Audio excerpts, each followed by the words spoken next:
안녕하십니까. 신의균의 쿠팡TV 시큐리티 뉴스입니다. 자, 오늘도 중요한 우리 안보 소식 알려드리겠고요. 그리고 우크라이나 소식도 덧붙여서 알려드리겠습니다. 자, 우크라이나에서 지금 동계 대공세 직전에 있다 보니까 세계 각국에서 특히 미국, 독일, 프랑스 이런 곳에서 우크라이나에게 장갑차, 전차 등을 이 지상 기갑 장비를 지원해주는 러쉬를 하고 있는데 어제는 브래들리 전투장갑차를 전달해주는 미국 소식 알려드렸는데 오늘은 독일이 러시아 장갑차하고는 잽이 안 될 정도로 강한 이런 전투장갑차를 대량 공급한다고 하는 소식 알려드리겠습니다.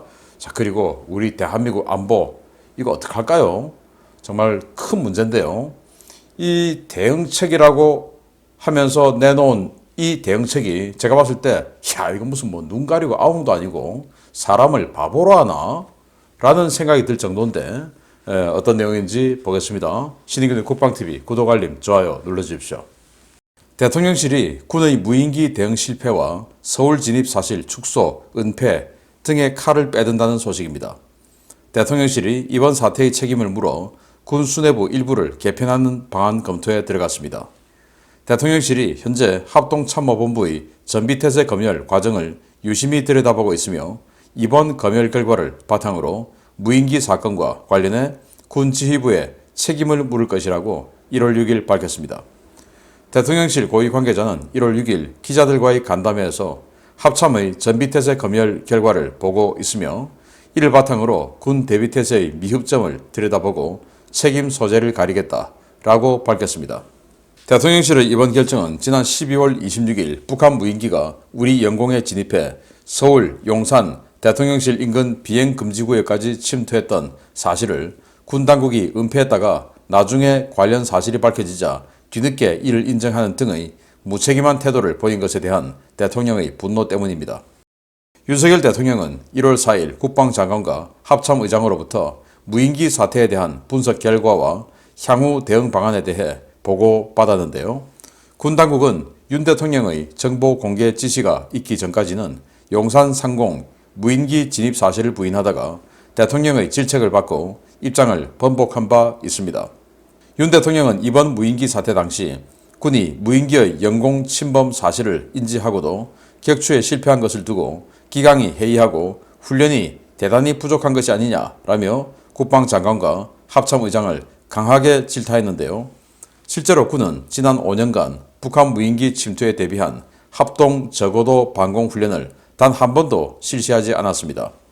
이와 관련해 이종섭 국방장관은 이번 무인기 도발에 대한 대응 방안으로 드론 부대 창설, 스텔스 무인기 확보, 무인기 대응 훈련 강화 등을 보고했는데요.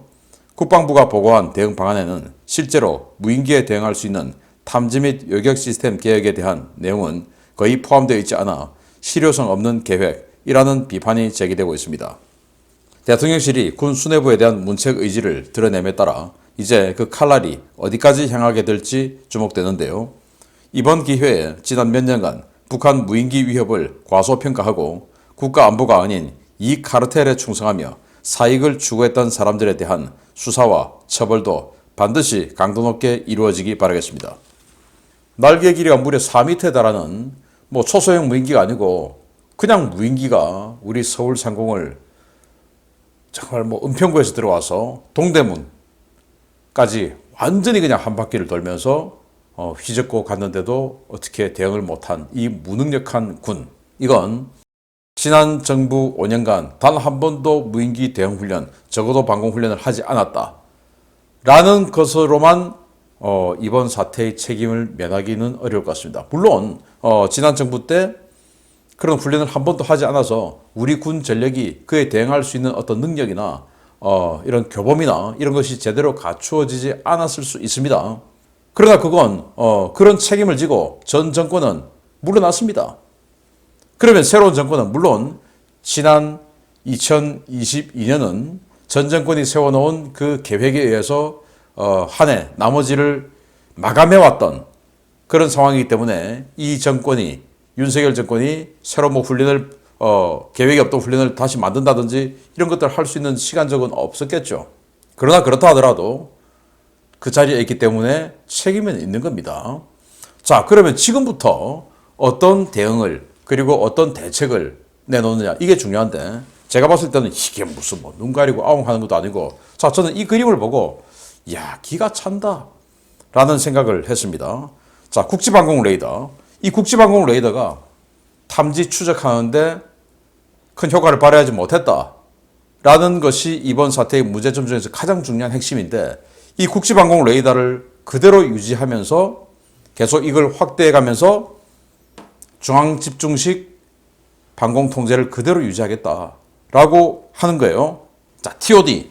뭐 TOD라고 적어 놓으니까 TOD 이것도 뭐 탐지 센서 중에 하나구나. 아니, TOD가 하늘을 봅니까? TOD가 그냥 휴전선 같은 경우는 휴전선 앞에 뭔가 들어오는지 그것만 지금 쳐다보고 있는데 뭐 하늘 봅니까? 이 TOD를 여기다 왜 적어 놓습니까? 괜히 좀 있어 보이라고? 국민들 보면 탐지자산 많구나 라고 생각하겠죠. 그리고 이 그림 한번 보십시오. 위성을 종류대로 지금 다 넣어놨습니다. 이 무인기하고 위성하고 전혀 관계가 없는데 위성을 다 넣어놨어요. 그리고 위성하고 위성 가지고 뭐 하겠다라는 말은 없어요. 왜? 그 말 하면 거짓말이니까. 그런데 넣어놨어요. 넣어놓으니까 왠지 첨단스러워 보입니다. 윗사람 속이려고 또 국민 속이려고 이따위 얄팍한 짓 하는 거죠. 위성이 도대체 이게 무슨 관계가 있다고 여기다가 지금 위성을 집어넣습니까? 정말 얄팍한 이야기죠. 자, 그리고 천호 대공포 전혀 효과 없다. 3km 상공으로 천호의 포탄이 닿지 못하는 3km 상공으로 날아오니까 전혀 대응 못했다 라는 상황이 되니까 이제는 여기다가 천호 빼고 제모를 집어넣습니다. 제모. 그리고 좀 이따가 레이저까지도 나오는데 제모와 레이저.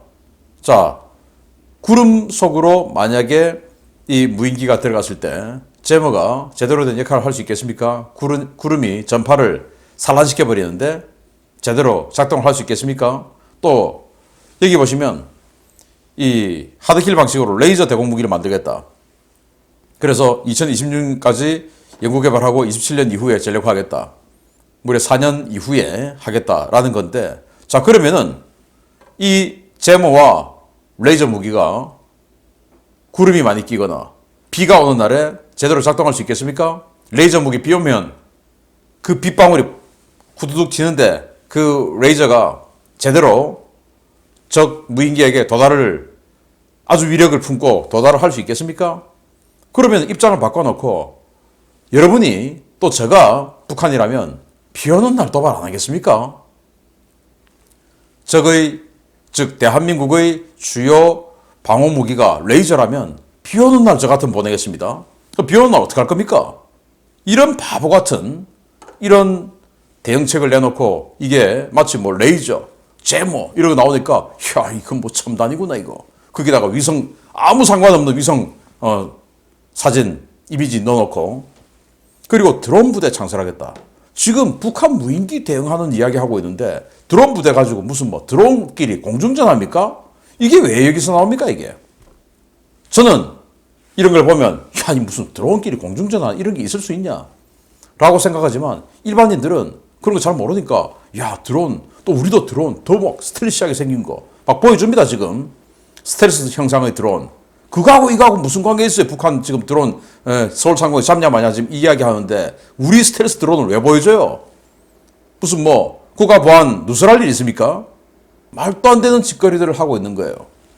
그래서 저는 이 국지방공 레이더 이걸 부정하면 이걸 그대로 유지해왔던 선배들 그리고 그걸 계속 진행해왔던 내가 한때 모셨던 그 무슨 장군님 또는 무슨 총장님 그분들에게 위해가 갈까봐 또 내가 앞으로 가야 할 그 자리 이 자리가 없어질까봐 이런 개인 욕심이 발로가 된 건 아닌가. 그러면서 이런 말도 안 되는 도표를 만들어서 국민들 속이는 이런 짓거리 하는 사람들 다 가려내야 되겠죠. 그래서 국지방공 레이더는 안 된다. 그래서 무인기를 대체하려고 하면 360도 전방향 탐지할 수 있는 센서를 만들고 그 센서와 슈터를 같이 즉 타격자선을 같이 묶어놔야 돼요. 이 네트워크 중심전 좋습니다. 그런데 그 네트워크 중심전의 핵심은 이 하나하나의 카테고리 이 컴포넌트들이 전부 다 자기 나름대로 센서와 슈터를 다 가지고 있고 이걸 전부 네트워크화해서 유기적인 작전을 할 수 있도록 만들어야지. 뇌는 딱 하나. 그리고 슈터인 이 타격 무기들은 여러 개. 그래서 뇌에서 전부 다 중앙 집중식으로 해주는 이런 네트워크 중심전. 이건 말이 안 되죠. 왜? 이 선만 끊어버리면 끝이니까. 맞지 않습니까? 그래서 지난 정권 때 또 그 이전에 군인들과 방산업체들이 짝짝꿍해서 만든 이 국지방공 레이더를 중심으로 한 중앙집중식, 말도 안 되는 중앙집중식. 어떻게 방공 무기가 자기 스스로의 센서가 없이 여기에서 주는 정보만 가지고 총을 쏩니까? 전부 다 자기 나름대로의 탐지 자산을 가지고 그걸 전부 다 유기적으로 엮어내는 게 네트워크 중심전이죠. 말도 안 되는 말을 갖다 붙여가지고 국민 속이고 윗사람 속이고 이런 자들 전역했으면 전역한 것까지 다 밝혀내가지고 연금 박탈해야 된다고 생각합니다. 국민 속이는 도표 두 번 다시 만들지 말길 바라고 이 도표를 만드는데 어디까지 개입이 되어 있었냐 이것도 밝혀내서 처벌해야 된다고 봅니다. 정말 분하네요.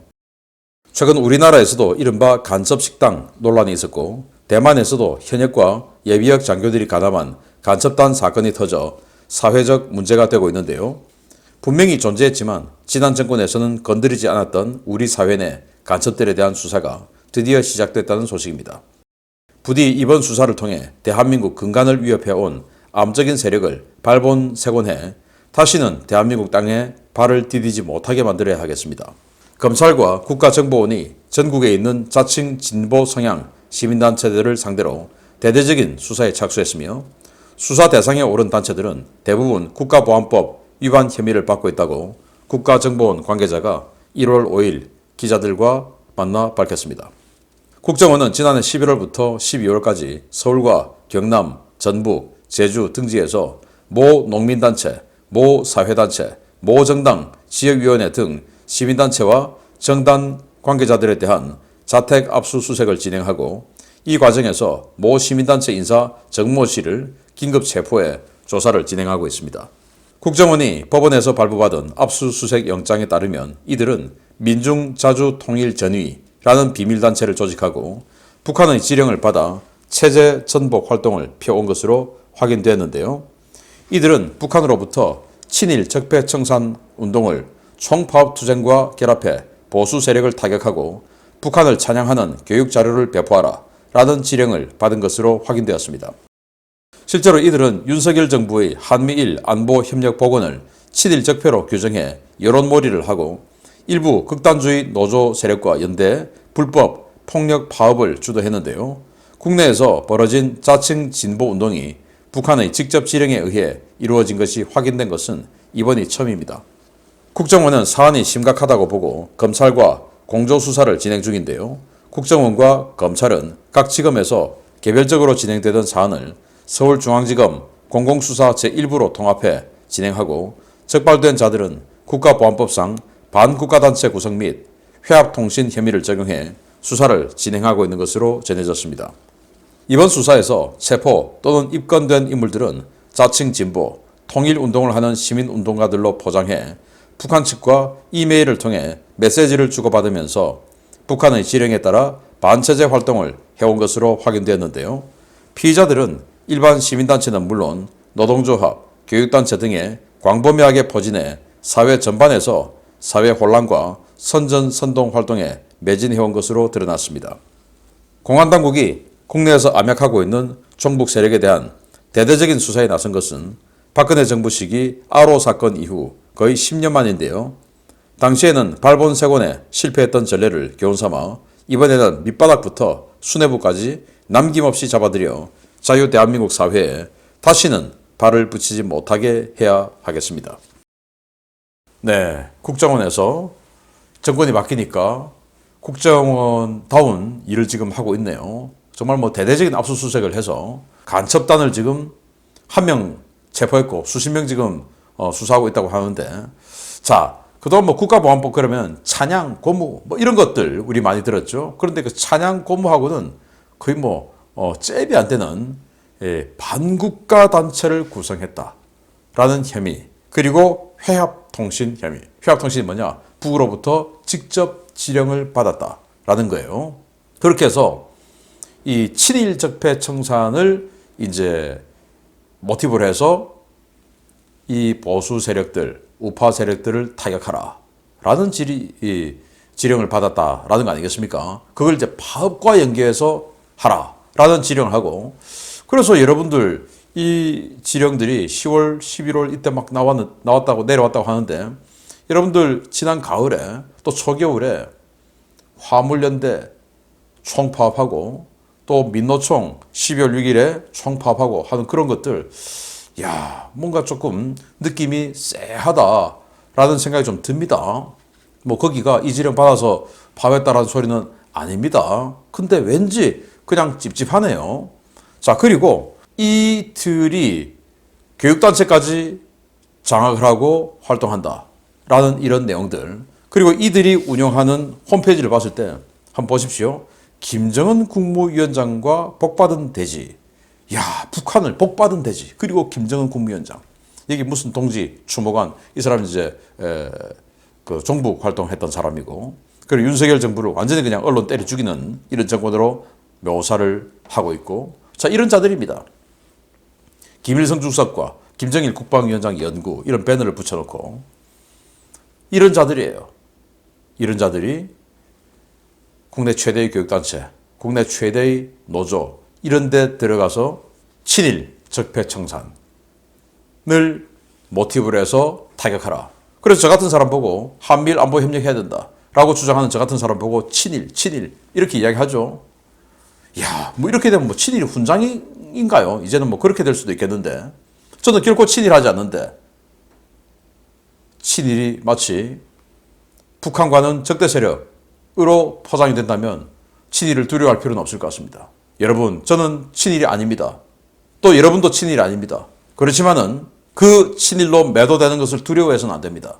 그래서 한미일 삼각 협력 복원, 한미일 삼각 미사일 방어 시스템 구축, 이런 것들에 대한 주장을 결코 늦춰서는 안 된다라고 생각하고, 이들의 정체 완전히 드러났으니까 과거 아로 때 내란 선동하고 반국가 단체 구성하고 했는데, 지금 내란 선동, 예를 들어 총파업, 그게 내란 선동까지 이렇게 이어나갈 수 있는 뭐 혐의가 있다면 아로 이후에 최대의 또 성과가 될 수 있죠. 정말 발본색원 뿌리채 뽑아내야 된다라고 생각하고, 혹시 교육단체 중에서, 선생들 중에서, 교사들 중에서 이 자들이 있다면 교단에서 완전히 축출해서 두 번 다시 아이들, 학생들 앞에서 대한민국을 부정하고 북한을 찬양하는, 은근히 그렇게 유도하는 이런 자들이 선생이랍시고 앞에 나와서 분필을 잡고 있는 이런 상황은 없애야 되겠습니다. 교육감 정말 뭉쳐야 됩니다. 다음 소식입니다. 올봄 이전에 치러질 우크라이나군의 대공세에 합류할 서방제 장갑 차량들이 속속 우크라이나에 도착하기 시작했습니다. 프랑스가 경전차를, 미국이 브래들리 장갑차를 지원한 데 이어 이번에는 독일이 마르더 보병 전투 장갑차를 지원한다는 소식입니다. 일선 러시아군이 낯빛이 사색이 되어가고 있습니다. 독일 정부가 우크라이나에 마르더 1A3 보병 전투 장갑차 수십 대를 지원하기로 하고, 이와 관련한 준비 절차에 들어갔다고 독일 현지 언론들이 현지 시각 1월 5일 일제히 보도했습니다. 보도에 따르면 올라프 숄츠 독일 총리는 1월 5일 조 바이든 미국 대통령과의 전화통화에서 우크라이나 지원 문제를 논의했는데요.